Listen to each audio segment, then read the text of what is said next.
as well and take away any ice on there as well. Brilliant. So you can fly it into known icing conditions then, yeah? Yep, yep. Right, Joe, thanks for having us here over at Private Flyer. So I'm with Flightline Aviation, and we're having a look around this Cirrus SR22. It's for sale. You can come here and you can buy it. So I was just wondering, Joe, what can you tell us about the aircraft? This particular aircraft is a 2002. It's a SR22 G2. It's in really nice condition, low hours, with some nice upgrades inside as well for ready for its new owner. Got you. It's got a Garmin upgrade. What can you tell us about that? Yep, so the Garmin 430s have been replaced with Garmin 650s, which is they're much more modern, touchscreen, and really the upgrades to do now, getting rid of the old Garmin equipment. Got you. So I've only ever flown one Cirrus before, and I loved it because it had a really nice glass cockpit. So I was wondering, can you take us inside to have a look around? Yeah, it's got a few upgrades, so I can show you around. Yeah, perfect. Sure. All right, I'll meet you on the other side. All right. I'm not getting fully in. Well, first and foremost, I love the interior of it. It's, what is that? Is that yeah, it's really nice. These have just been added, hence the plastic, but it's got brand new covers on there. It just keeps the heat off in the summer, doesn't make it boiling hot to get in on a hot day. So yeah, a bit more comfort. Yeah. Well, I noticed in this though, so you don't have a conventional control column in the middle. So what I guess are the benefits of having a side stick on these? Like all Cirrus, it's got the side stick. It's actually very comfortable. It's really, it feels really natural to use. When you've got the door shut, you've got a nice little armrest here, so it is really, really comfortable. You get used to it really quickly. Yeah. So we've got a glass cockpit in this one here. How would you sell this aircraft to someone that's used to flying analog?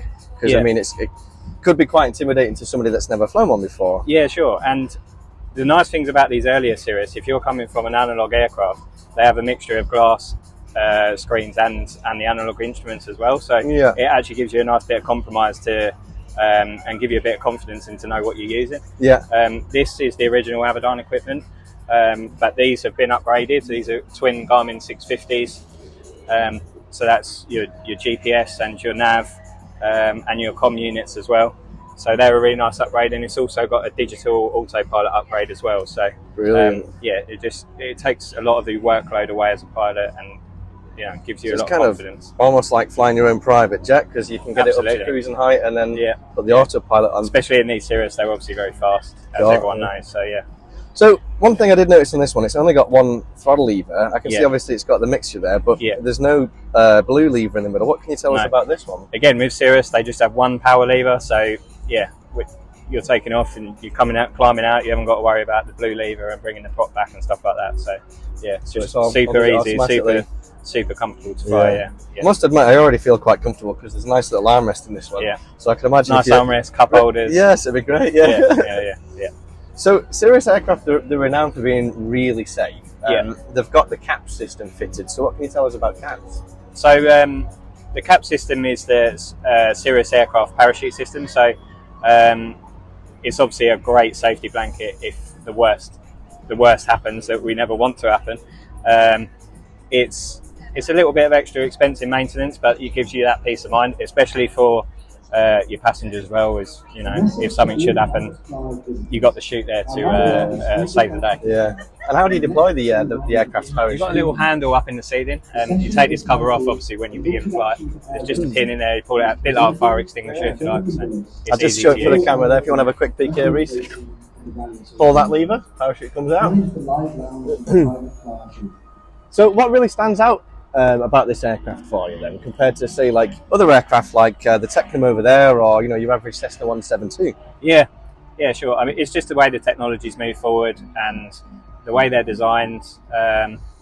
You're sitting in somewhere that's a lot more like a car rather than some older aircrafts that they feel very old inside. These are much more modern, much more safe, and just a really comfortable platform to fly. So I've noticed, looking at the wing design here, I've noticed it looks like there's a different angle of incidence on the outer portion of the wing compared to the inner portion of the wing. So why did they do that? So the cuffed wing design on the Cirrus is the design is all about spin resistance and making the aircraft a lot more resistant to a spin. And it really does help a lot. Yeah. So we're looking at the propeller on this Cirrus SR22. I've noticed there's a little nozzle at the start of the propeller. Yep. Joe, what did they do? So along with the TKS panels where the fluid comes out on the wing, you also have these little nozzles on the prop. Not only do they put fluid down the prop to prevent icing, but the excess fluid will also go onto the windscreen as well and take away any ice on there as well. Brilliant. So you can fly it into known icing conditions then, yeah? Whereabouts are the, where does the fluid come out on the wings? On these metal panels you can see tiny holes just all the way along. You might not even be able to catch them on the camera, but the fluid slowly leaks out of there and goes over the top of the wing. Got you. And is there anywhere else that the fluid comes out of on the aircraft? You've also got on the rear stabiliser as well, the same principle over there. So thanks for showing us around the aircraft here. How much is it and how can you buy it? This aircraft is £239,995. It's for sale on Flightline, so if anyone's interested they can see all the spec on the website and they can get in touch, call us, ring us, ask us any questions. Super. And just a quick last one, if anybody has any questions on this aircraft, just pop a little comments and we'll get back to you as soon as we can.